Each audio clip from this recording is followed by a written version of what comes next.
They say America runs on small businesses, and as our city continues to thrive, small businesses in Columbus are a big part of that growth. Today on City Chat. From the Department of Development, Henry Golat, along with Next Street's Stephen Nunes, are both joining us today to discuss small businesses in Columbus. Thank you to the both of you for joining us today, and Stephen, welcome to Columbus from New York. Could you tell us a little bit about your company and what Next Street does? Sure, absolutely, happy to. Next Street is a mission-driven advisory firm, and our mission really is to revolutionize how our clients provide capital, customers, and services to small businesses and entrepreneurs. Our work is really grounded in the principle that small businesses truly are engines of inclusive growth in underserved communities. So we work with a collection of public and private institutions and help them with their strategies to drive small business growth. Okay, and then so Columbus was one of your clients, and Henry, could you tell us a little bit about the driving force for Mayor Ginther to conduct, this small business study and just what was behind all of that? Sure. So Director Shoney and the leadership team in the Department of Development, particularly the Economic Development Division, had long since wanted to revitalize or reinvestigate how they look at small business development, and with a particular eye toward how do we serve that market a little bit more and more intensely. And so the opportunity really started to emerge in 2017. They hired a person actually myself to lead the effort around small business development and dedicate full-time attention toward serving both as a coordinator for that effort as well as to supervise a team of individuals that worked under that small business banner. Stephen, could you tell us a little bit about the process to develop this study and how were you able to capture, these local voices of Columbus small business owners? Absolutely. So the process that we used here is one that we've employed successfully in 15 cities and regions around the country, and one that we've refined through our work in other cities. And really there's two key pieces to it. The first is a data-driven approach that includes quantitative and qualitative analysis of the state of small business in Columbus. So we did a lot of work just to better understand small businesses in Columbus, high priority industries and emerging high potential industries as well. We also looked at the capital and business support landscape for small businesses to better understand and be grounded in the resources that are available today to small businesses and how they're meeting small businesses' needs. We complemented that data-driven approach with what we tend to refer to as community engagement and convening, and that involved a 21-member advisory committee that the city helped develop and build through a thorough and democratic process. That advisory committee includes small business owners. It also includes several leaders in the small business space in Columbus, business support organizations, the Chamber of Commerce, other capital providers in the small business landscape, so that our data-driven approach is informed by community perspectives from people on the ground. And we think that's incredibly important, is to capture a data-driven approach but appropriately complement that by convening a committee like the one that we formed. Finally, in addition to that convening of the advisory committee, we also developed or incorporated as part of our process focus groups and interviews with small business owners themselves. And we went to a collection of neighborhoods around Columbus and spoke with and engaged with small business owners to better understand some of the challenges that they face day to day in trying to grow their businesses and some of the resources that they feel they're not being able to access today in the city. Were these businesses, how were they picked? Was it just by random, or did they have to meet a certain requirement? So our assessment is fairly broad. When we think of small business, we looked at businesses with 50 or fewer employees, just broadly. And then as we thought about focus groups, we made sure that we were capturing perspectives across industries and demographic groups within Columbus. And so the criteria really was ensuring that we were being inclusive in capturing perspectives across different industries, as well as across different demographic groups, as well as across different neighborhoods within Columbus. I think that's incredibly important. Small business tends to be very localized. And so that was the broad criteria in terms of how we thought about engaging with small businesses. The study is now complete. Yeah, so Okay. we're wrapping up, and, Okay. and today is our final readout. Wow. What were some of the biggest challenges that you saw that small businesses in Columbus were really needing? Sure. Yeah, no, happy to talk a little bit about that. And perhaps I'll touch on two of the biggest challenges that emerged through some of our work. The first one just relates to an understanding of resources available to small businesses in Columbus, as well as just coordination across organizations that are already set up to support small businesses in Columbus. I think there's a lot of amazing things happening in Columbus already. There's a lot of organizations doing good work, providing services as well as capital to small businesses.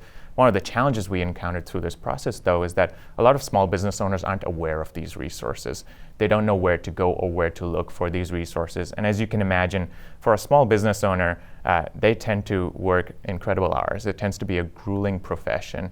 And so they don't always have the time or capacity to look for these resources. And so I think one of the key gaps that we uncovered was just better resources for small business owners to understand some of the resources that are available to them. We also, through the process, recognized that while there's been a lot of momentum recently in Columbus supporting some of the higher growth businesses in sectors like IT and healthcare, some of your more traditional lifestyle type Main Street businesses on the ground, think your local beauty parlor that's looking to sort of either maintain their existing business or grow their business. Some of the resources available to those types of businesses were lacking in Columbus.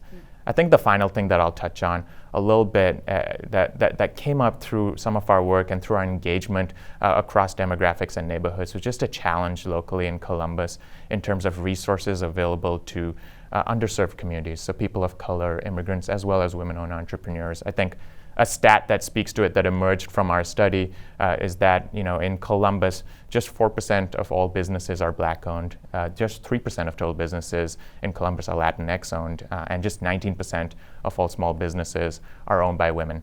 And so I think that represents a challenge. And I talked at the front about just small business being an opportunity to drive inclusive economic growth. And so we see that as an opportunity for the city to support some of these businesses and better support them to grow, access the customers that they need, access the capital that they need to be able to sustain their businesses, and really use entrepreneurship and small business as a tool for economic development. Wow, thank you. And Henry, could you, on behalf of the city, kind of just address some of the challenges that they found throughout this study and what our next steps are going to be? So just as Stephen just alluded to, that there are a number of gaps within the ecosystem that we've uncovered in this process.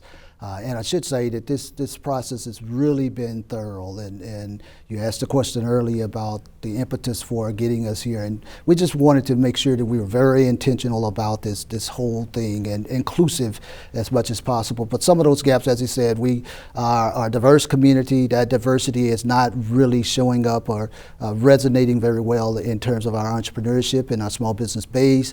We are finding a lot of small businesses that are starting but not able to scale and grow in the community, and so we want to be able to address that in a meaningful way. We're also looking at place-based dynamics around small businesses. In other words, where these businesses are located throughout the city. We want to use small business as a driver for neighborhood-based economic development, and that's not necessarily happening now. So all of those are gaps that we've uncovered in the marketplace. Again, access to capital.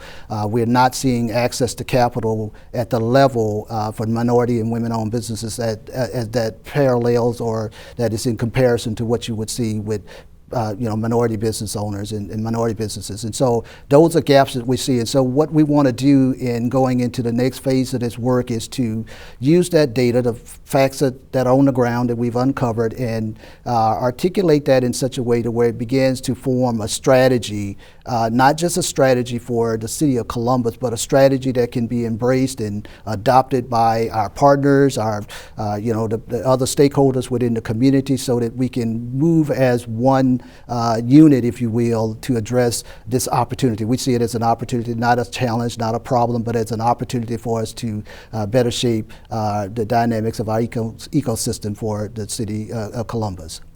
With that in mind, there's a couple of phases. One, like I said, we're moving into phase 2, which is our strategy articulation, where we craft in what we're calling a small business agenda for the city of Columbus. And that will take another couple of months to formalize what that strategy look like. We'll go through a series of interviews and engage our advisory committee, continue to engage our advisory committee in that process.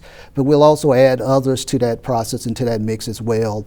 Once we talk about that and get started with that process, we'll uncover strategies that kind of rise to the top, those that can be implemented rather quickly, those that'll take a little longer in terms of time, and then those that'll be long range. And so you're looking at it from that lens as we look to implement. And then, like I said, the last phase of this would be around implementation.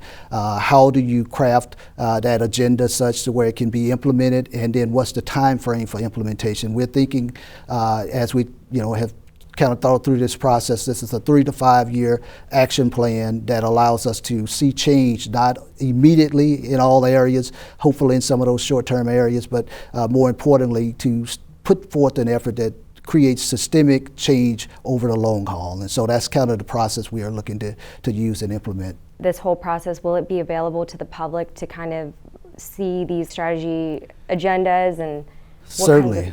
Yeah, certainly. Not only will they be available to the public, but we are actually going to do convenings that allow the public, particularly the small business community, to stay involved and engaged. The last thing we want to do is create solutions for problems that don't exist. And so the only way we know what those problems are, we're practitioners. This is what we do.